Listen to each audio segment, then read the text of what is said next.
Shalom saudaraku, marilah kita memulai renungan hari ini dengan bernyanyi dari nomor 755 ayat 1.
Marilah kita berdoa.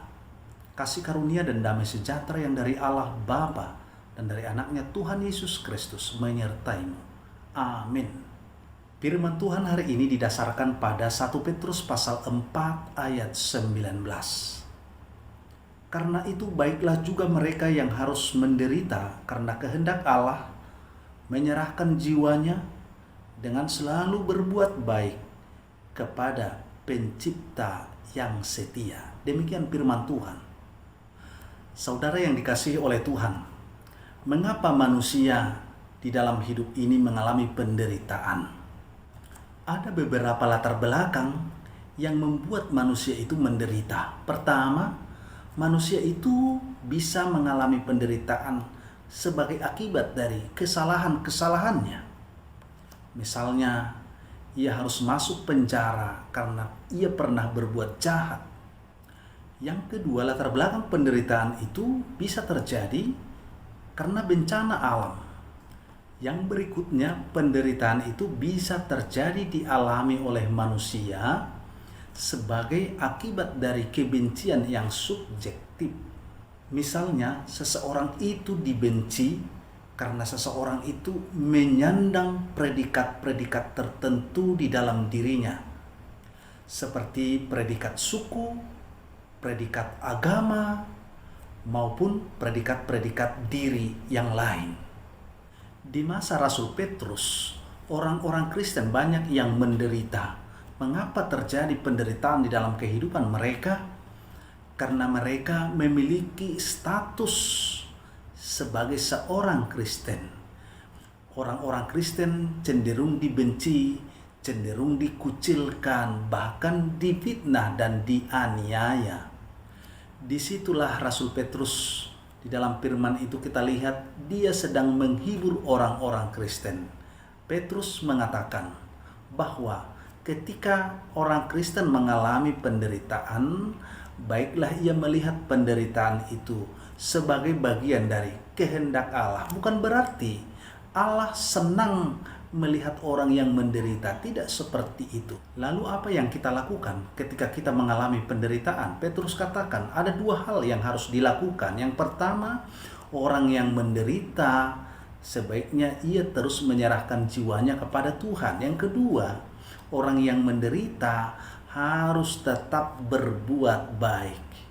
Kepada siapa dia harus berbuat baik? Kepada dirinya, kepada sesamanya, walaupun tidak diterima, terlebih perbuatan baik kepada Tuhan. Saudaraku, janganlah kita biarkan penderitaan itu mengalihkan fokus kita kepada Tuhan. Saudara yang dikasihi oleh Tuhan, mungkin hari ini Ada banyak saudara kita mengalami penderitaan. Mungkin salah satu dari mereka kita sedang dalam pergumulan di saat kita sedang mengalami penderitaan itu juga. Namun marilah kita melihat dan merenungkan ulang tentang apa yang kita alami.